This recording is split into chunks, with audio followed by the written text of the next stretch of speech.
Mga ka-MB, siyempre, ha? Oo Ha? nga, mali-mal nagulat Oo pa nga. ako do'n, oo. Parang katulad lamang ng pagkagising mo kapag merong, may construction sa tabi ng bahay, Hmm. yung biglang may pumukpok na gano'n. Ay, yun 'Di yung ba parang nakakainis. nagugulat ako, pero nakakatulog ako Aray 'pag may ko. construction, kapag may naglalagari. Really? Napa Ang oo, weird. white noise ko siya. Ang Ang construction site. weird. Kapag nakakarinig talaga ako ng construction, Mm. lalo kapag tanghali, Mm. ay girl, nakakatulog talaga ako. Ay, nakakaloka yun. Oo. Ako hindi, nabibisit ako. Yung iba naman mga ka-MB, yun nga sabi mo, Naiingit. nabubwisit, yung iba nagigising, hindi nakakatulog. Totoo. Pero may isang tunog sa mundo Hmm. ng kahayupan na sa tingin mo, isa siyang distraction. Oh. Pero hindi pala. Kaya naman mga ka-MB, Pokpok Patrol! Kilalanin ng ibang maingay, ang ibong maingay, pero mahalaga sa ecosystem. O, alamin yan sa Super Saya.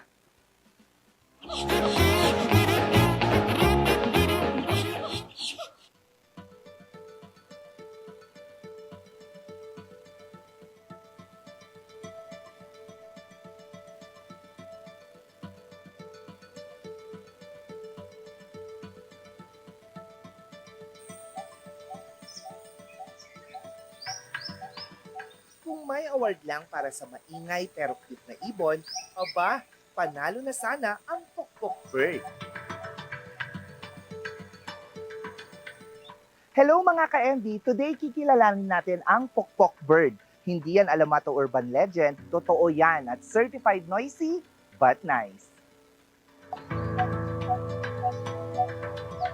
Ang Pokpok Bird, kilala rin sa siyensya bilang coppersmith barbet o Xylopogon hemacephalus, ay isa sa mga pinakamakulay na ibon sa Pilipinas. Tinawag itong pukpok dahil ang huni nito ay parang panday na tumutunog ng pok pok pok.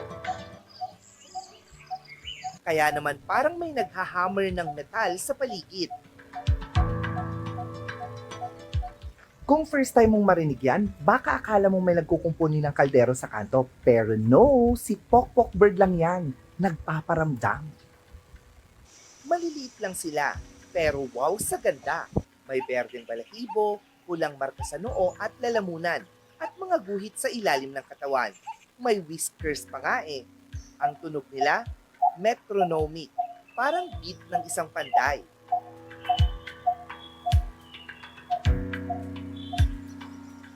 Kung sa fashion show, siya yung tipo ng ibon na kahit maliit, stand out sa runway ng mga sanga.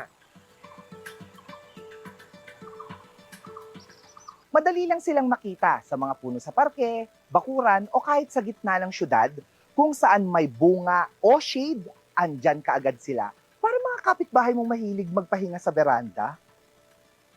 Ang Pokpok Bird ay frugivorous, mahilig sa prutas gaya ng bayabas at papaya, pero kumakain din ng insekto, lalo na pag may lumilipad na anay. At kung akala mo simpleng ibon lang siya, nagkakarpintero rin yan. Ginagamit ng Pokpok Bird ang tuka para gumawa ng butas sa puno at doon sila nagpupugad. Makikita rin ang Pokpok Bird hindi lang sa Pilipinas, kundi sa iba pang bahagi ng Asia tulad ng India, Sri Lanka, Thailand, Malaysia at Indonesia. Isa silang tunay na Asian traveler. Sa kabutihang palad, kabilang sila sa least concern sa IUCN list. Ibig sabihin, ligtas pa sila sa ngayon, basta't patuloy nating aalagaan ang kanilang tirahan. Kaya next time na makarinig ka ng pok, pok, pok sa umaga, huwag kang magtaka at huwag kang magagalit. Baka si Coppersmith Barbet lang yan na nagsasabi sa'yo ng good morning. Good morning! At kung marinig mo sa gabi, baka night shift lang yan siya. Ako si Miss Bea at yan ang Pokpok Bird, ang tunay na tunog ng kalikasan. Ang Pokpok Bird, Pinoy, makulay at maingay. Sa bawat huni, may ritmo ng kalikasan.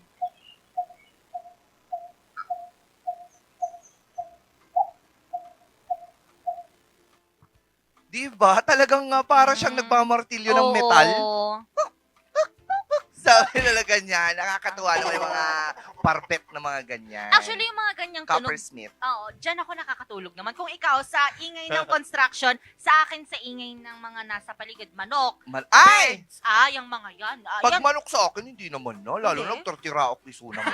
Kapasuron. Ayun. Maturog ka pa ilang ka-alas. Tiltilaok! Kung kunanakitin. Oo, pero maganda talaga. Bumarsa ka, baka dantupay ko masidang at tinula. Oh, hindi. Pero masaya pa yung mga maiingay na meron pa yung parang taka, gumagano. Ay, yun na, hindi ko din naman gusto yung tagka. Kasi, Oo nga, tagka. Tagka! Ko na lang. Tagka! Nakakaloko yung lalaki kaya nila, nakakatakot hindi kaya pa ako sila. nakakita ng ganyan. Hindi pa? Hindi pa. Oh my Nakakarinig lang pero hindi pa Alam ako mo ba na ang tagka ginagamit daw yan para sa mga mahihika? Ay! Di ba? Yun yung sabi Yun nila. yung sinasabi nila yung may pang-asma. Oo, pang-asma. Ayun. Pero malaki yan, nakakatakot talaga yan siya. Parang- Pero ang ganda ng color ng tagka. Parang bayawak ba siya kalaki? Hindi naman, OA ka. Nasa loob ng bahay, parang bayawak. Ano ito bakla, nasa zoo ka? Oo. Sabi nila, pero wala naman.